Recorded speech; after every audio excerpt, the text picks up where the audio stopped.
Right, hi everyone. So I wanted to do a little transit check and just talk about what the planets are doing right now. And then I have one example chart that I'm gonna work through and kind of talk to a friend and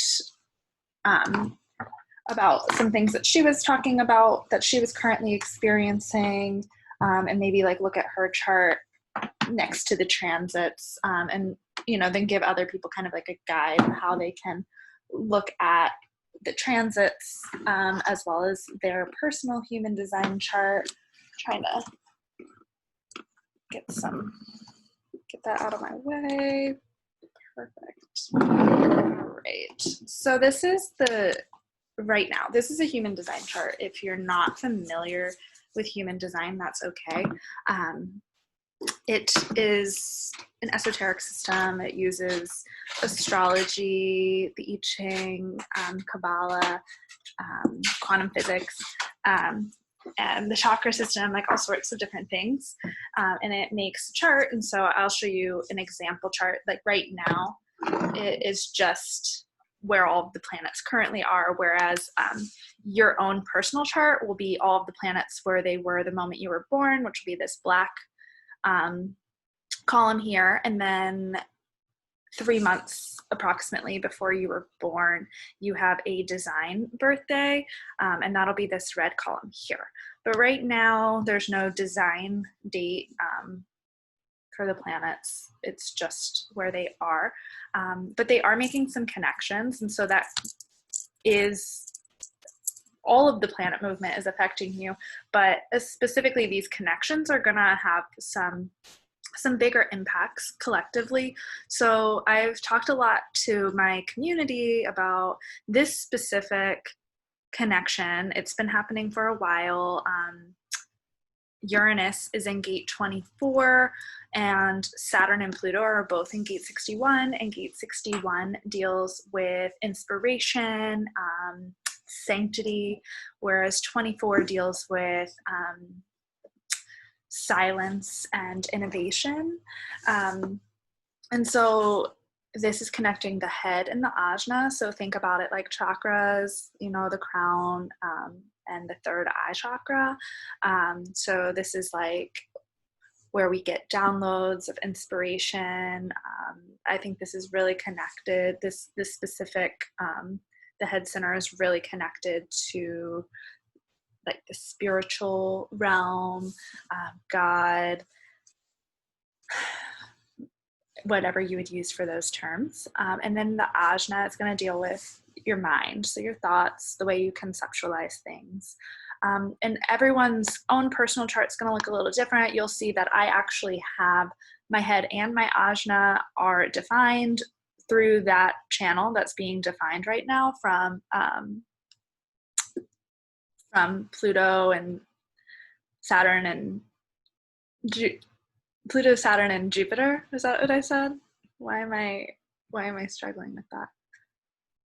Pluto, Saturn, and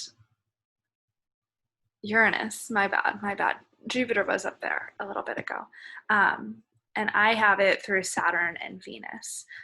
So whereas, for example, this chart only has gate 61, so they're experiencing a little bit more of like a surrendering to that energy, whereas I would say for me, it's like more of like a companion, kind of like guiding me and showing me things. And for this chart, this is the specific chart of the friend who kind of asked for a little bit of insight.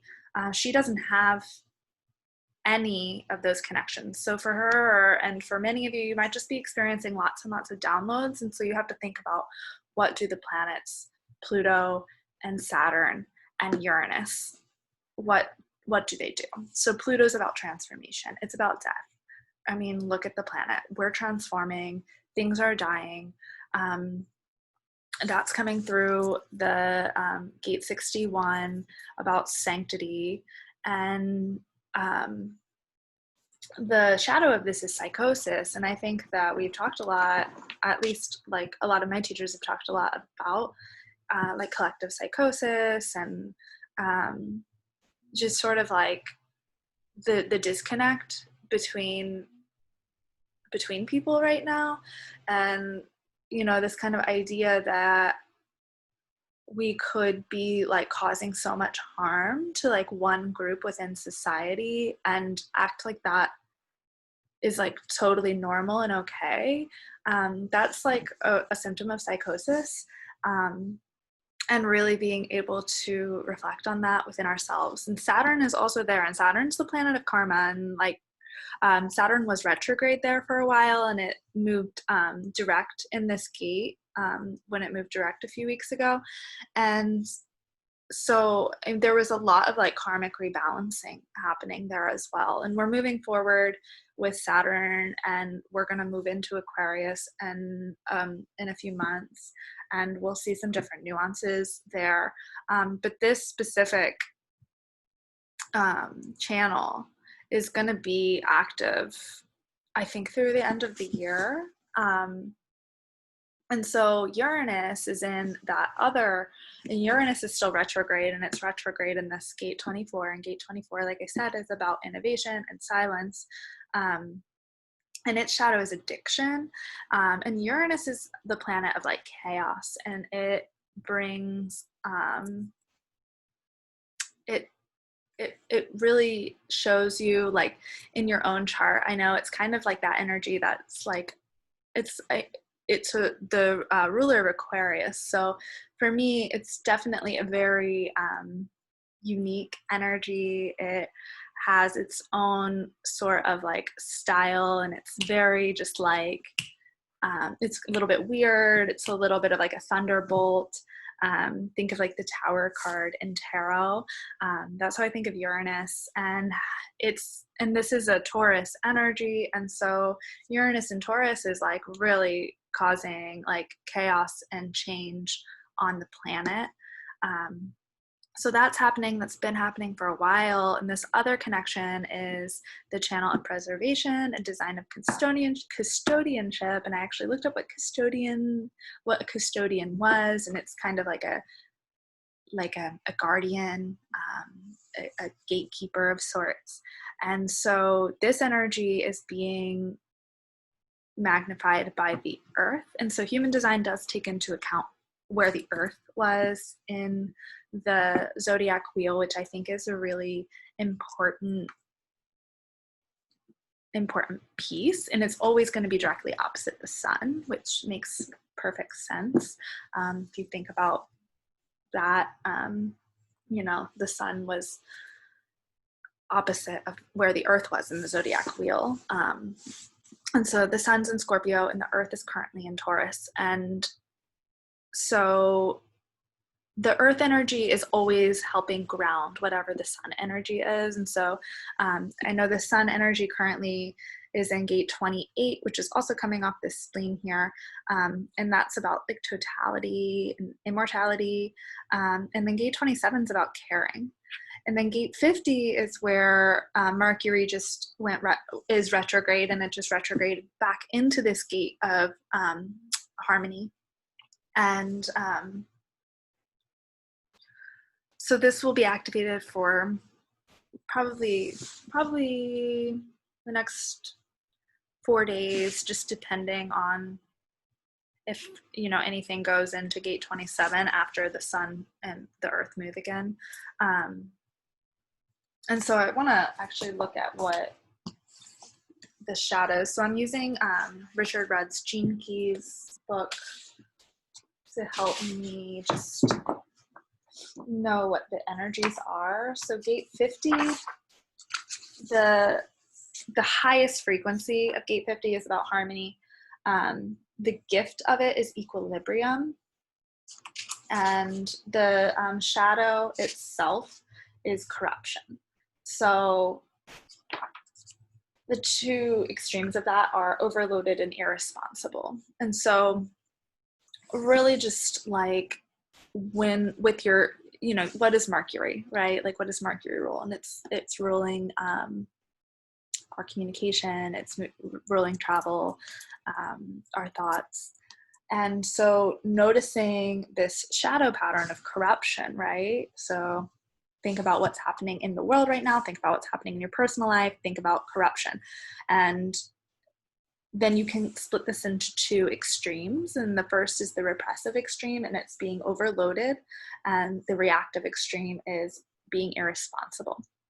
And just noticing, like, am I overloaded right now? And if you are, loosen up a bit. Let your responsibilities go for a second if you can, you know, go for a walk, laugh with a friend, watch something funny, and let yourself do it.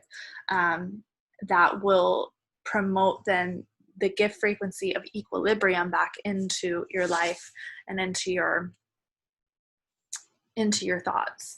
If you're feeling really irresponsible right now, maybe you need to like put some things on your plate, maybe like add a new routine and like a new responsibility that you need to come to terms with. And remember, Mercury is retrograde, so it's going to retrograde back into Libra, and then on November 3rd, so it's going to go into gate 32 back into Libra, and then on November 3rd it's going to go back forward, and so we'll get gate 50 again in Mercury. So this is going to be a lesson that comes through again. So I want to look at my friend's chart. So my friend is a projector, and so if you're not familiar with human design, there's 5 energy types. Technically there's 4. Generator is split into 2. And so a generator is a generator, a manifesting generator is a generator, but manifesting generator will have a little bit of a different, have some differences, just because they have one of the 4 motors will be connected to their throat. And then the 4 motors are the heart, the solar plexus, the sacral, and the root center. Whereas just a pure generator won't have that motor to throat connection. But a generator and manifesting generator, they both have the same strategy, and it's to respond. There's only one type that actually is here to initiate, and that's a manifester. A manifester will also have a motor to throat connection, but they will not have the sacral defined. So one of these 3 motors being connected to the throat makes a manifester, as long as this isn't defined. Manifestors can initiate. They're the only type that can do that. The rest, we're kind of just like waiting around. There's nothing wrong with that. Like that's part of your energy. A projector, which this chart is, will not have a sacral defined. They will not have a motor to throat connection. They're here to be our guides. They are to wait to be invited into things, or feel like an energetic invitation to things. It doesn't necessarily have to be like formal invites, like responses don't necessarily have to come from another person for manifesting generators and generators. Like a response can be like you are just responding to like an energetic thing, and just noticing what you say yes and no to. And the same with projectors and their invitations. The invitations are really about like big life things. You know, like projectors can still invite others to, you know, go out with them, but they might have to like wait for the invitation to know that like that's a person they can invite to do things. You know, wait to be invited to be a friend or be a cohort or whatever, but they can still like reach out to a friend and invite them to something. And then a reflector has no gates. Or no, they have gates, but they have no energy centers defined. And that's a really special type. We'll talk about some other time. I'm going to stick with this projector and what's happening right now, and kind of work with their chart. So she sort of let me know that she's feeling really bored and just sort of like blah. And so when I looked at her chart, I was looking for a specific gate that she does not have active in her chart, and that is fine. But the first thing that I noticed for her was this gate 12. And gate 12 is the gate of the standstill, the gate of caution. It's about purity. I know that in its highest form, it's about purity. Sometimes I only know like one of the words. Its gift is discrimination, and its shadow is vanity. And the repressive nature of this is elitist, and the reactive nature is malicious. She has this in her unconscious south node. So she has both conscious and unconscious north and south nodes, north node Sag and south node Gemini. Just a little bit different nuance for her on the energies that she's experiencing, but still Gemini Sagittarius. And the north and south nodes deal with our karmic path, and like it's a little bit, I would say, like at least a year, if not 2 years. It's gonna like spend time like in each of the signs. So it's a little bit generational, and especially like close to your age generational.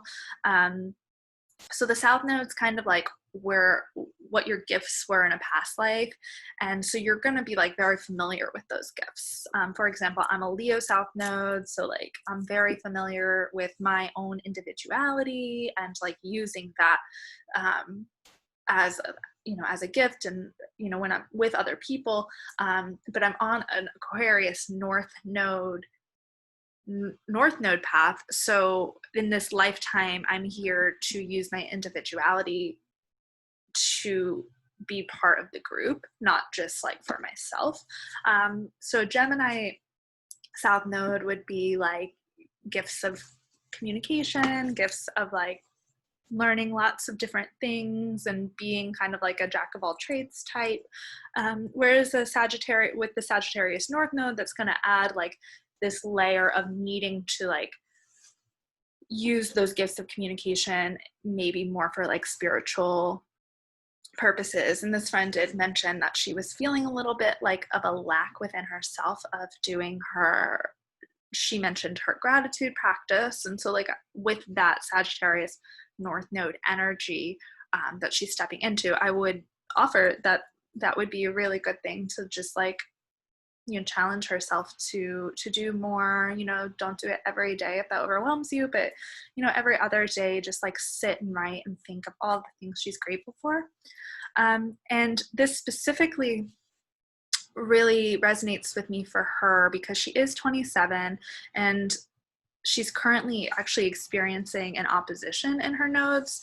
So if you look at what's happening right now, you're going to see that the North and South node are actually in Gemini and Sagittarius, just opposite. So the North node's currently in Gemini and the South node's currently in Sagittarius.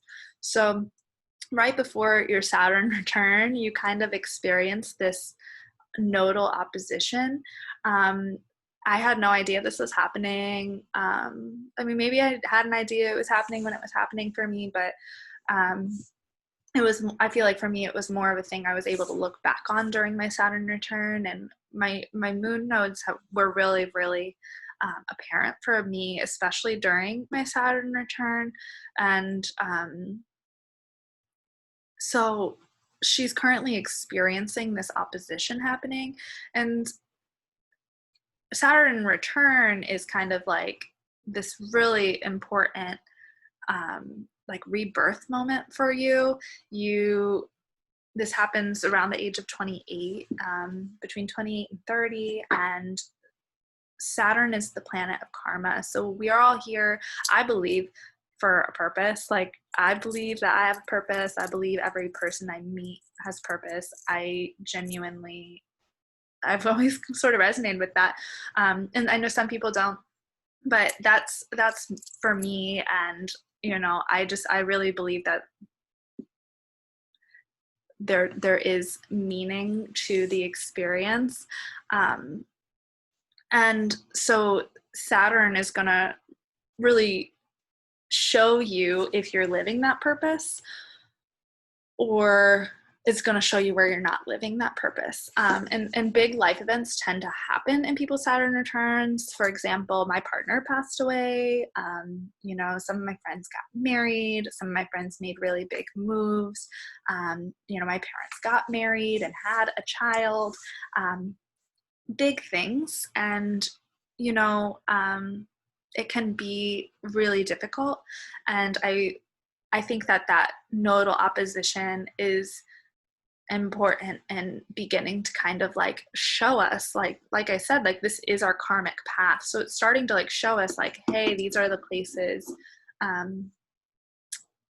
where you could be living more aligned with your path, and these are the places where you're a little bit misaligned.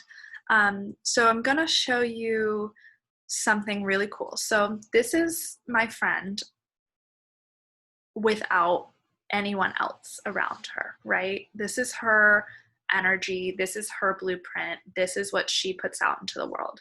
She only has two centers defined, her spleen and her heart, and all she has other than that are gates coming off of open centers. And so because she has all of those open centers, she has a lot of questions to make sure that she's not living in the not self, right? So the not self would be like, I'm sitting on my own and I'm trying to like understand these energies that I don't have. And a way, and so other people's energies will bring in these energies, as well as what the planets are currently doing, right? What the planets are currently doing affects us. So let's look at her chart. This is so cool with what's happening with the planets right now. So a lot more is going on, right? She only has 2 centers defined on her own, but because of what the planets are doing, she has 8 centers defined. So she's experiencing the channel of struggle, a design of stubbornness. I went through a lot of my friends' charts yesterday, and many of, actually every single one of you that's on here. So I'll just like show you the charts really fast so you can see we're all experiencing the channel of struggle right now. So just so you all know that is coming through for all of us. And the channel of struggle, I mean, it's going to show us what's worth fighting for. Gate 28, like I said, is about totality, and gate 38 is actually the fighter, is the name of that gate.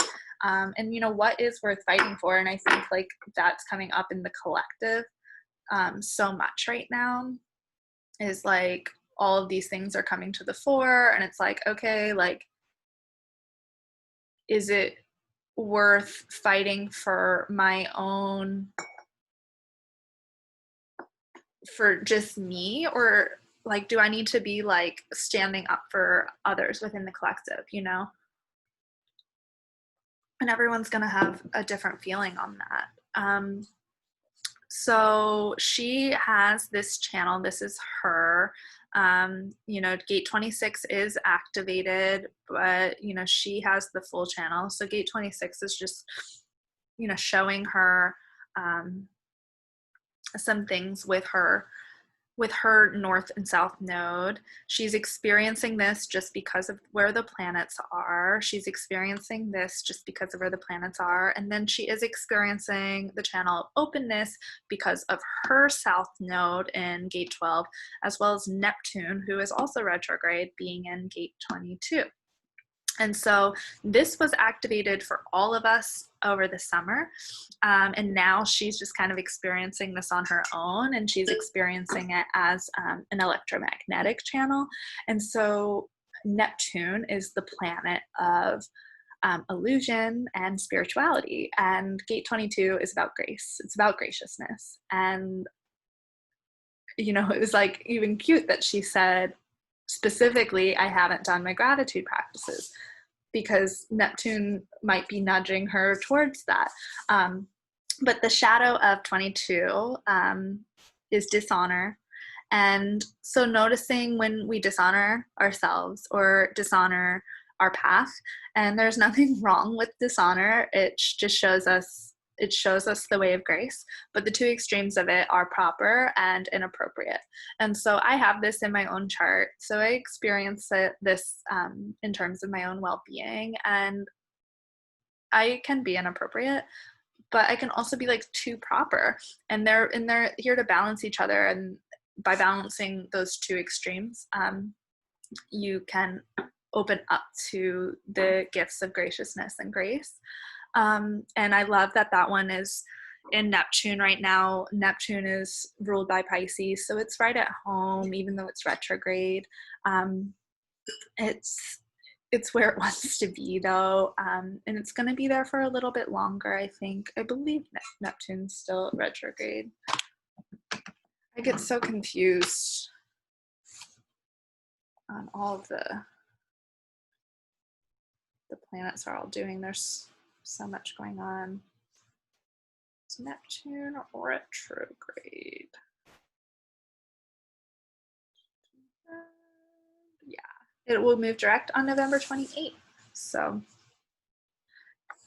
she will be experiencing this design of a social being for a while. So I will read you a little bit of that design, just so you can have an idea of what's happening there. Excuse me. Oh my goodness. 190.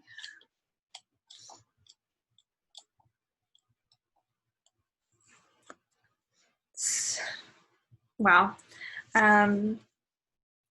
So the background: the literally miraculous qualities of articulation that develop through the mutation of the larynx, which is gate 12, 85,000 years ago, set the stage for humans to not only communicate their intelligence, but to emotionally impact others with the quality of their voice. The channel of openness is the social channel of individual circuitry, yet it is guided by a when I am in the mood orientation. So if you've been bored and you haven't been in the mood to do your gratitude practices, that's fine. Like, don't do it. Like, don't do something you're going to resent, but also notice, like, I'm a little bit bored. I'm a little bit not feeling like myself. Like, maybe, you know, I'm using this I'm not in the mood as an excuse. Something else I wanted to share with the boredom thing for this particular person is she is a Capricorn. Her conscious sun is in Capricorn, and Capricorn is so ambitious.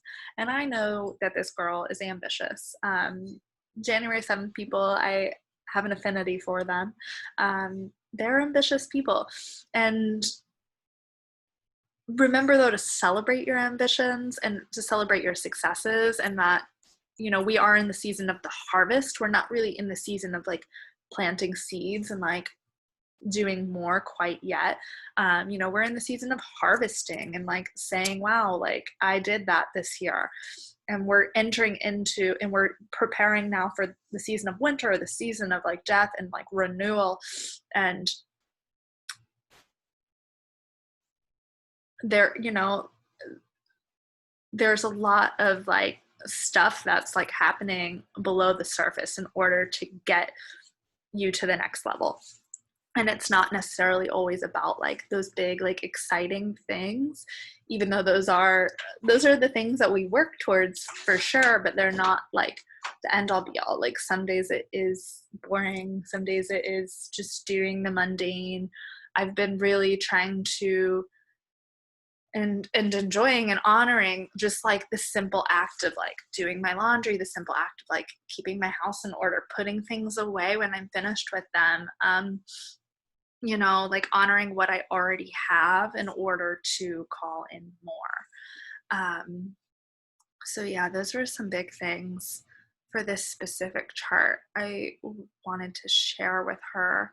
Let's go back to right now. Let's see. So Mars is still retrograde, and Mars is in gate 51, which is about awakening. Mars is the planet of action. It's definitely moving us towards awakening, right? Collective awakening. We also have the moon in Pisces right now. It's in the gate of tenderness, and I just invite so much tenderness. So the shadow of 51 is agitation. And the repressive form is cowardly, and the reactive nature is hostile. Just, you know, Mars is the planet of war. Just some things. The gift of this is initiative, you know, stirring the good fortune. And then the highest frequency is awakening. And the title of that is The Thunder of Your Giving. So just some things to think about. I feel like that's really all I have for today. I hope some of this resonated with you. I hope my friend finds some guidance through just those little tidbits I was able to provide. Like I said, the moon is currently in Pisces. It's going to be in Pisces all day. And, you know, the moon rules the emotions. The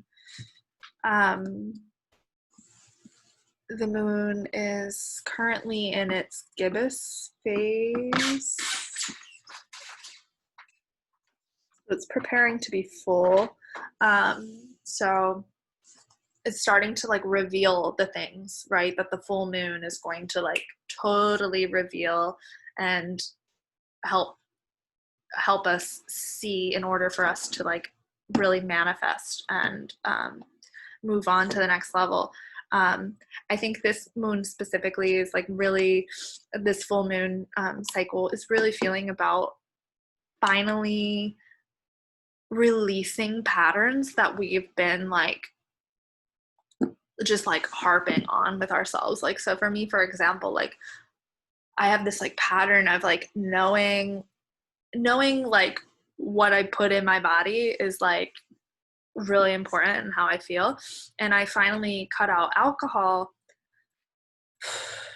in like August or September. It was just like finally I was like, oh my God, like never again. Like I don't want a drink. I don't want a margarita. I don't want a White Claw. I don't want it. And it was like so great. It was so amazing. But with that also came the realization that there were all these other little patterns and habits that were surrounding it. And one specifically I've been working through really since really hard since February of last year has been coffee.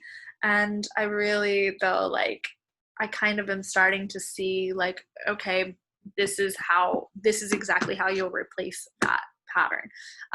And because, you know, it's usually like one pattern you're doing is like causing you pain or frustration or anxiety.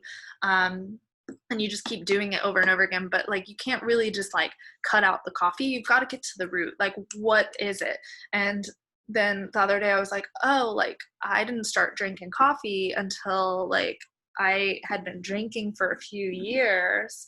So it makes sense that like stopping drinking, it would take a little bit of time for like me to realize, oh, like I don't need the coffee anymore as like, you know, as the balancer, because I'm not doing this anymore.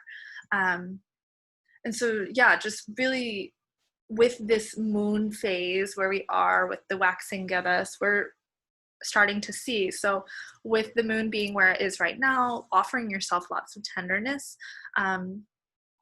The shadow of gate 37, I know the two extremes, but I don't know is weakness. So yeah, just noticing like where you're weak, where you're holding on to things. So over sentimental is the repressed form of this. So like I'm just like holding on to coffee. What? Because like I like it, like I like going to coffee shops, but like I like tea because Zach and I enjoyed it together. Okay, like that's not a good enough reason. And so the reactive form of that is cruel. And cruel is such an intense word, but you know, just kind of being like, oh, you know, for this specific example, like, you know, you're being too sentimental of, you know, your partner and like what you would do with your partner. Like Zach wants you to, my partner wants me to be the best me there is, and like clearly coffee is not doing that for my body anymore. So just because it reminds me of him does not warrant that being like a good reason to hold on to that pattern. But the gift here is, or the gift is equality, and the siddhi is tenderness. And so really just offering ourselves tenderness through this process. We're going to move up into gate 63 later today, which is about doubt, inquiry, and truth. So we'll see that nuance being played out. And then later today, it's actually the moon will actually move either later today or early tomorrow. It'll move into gate 22. So it'll align with Neptune and the gate of grace. So yeah, that's just my little transit update for the day. If you enjoyed that, be sure to like and subscribe. I'll put my like PayPal, Venmo information in the bio if you feel called to make any donations. And I hope to do this, on a regular basis, just little check-ins. And if you would like your chart read, feel free to reach out, and you can be like the example chart for that day. So thank you so much for watching, and I hope you are all well and you take care.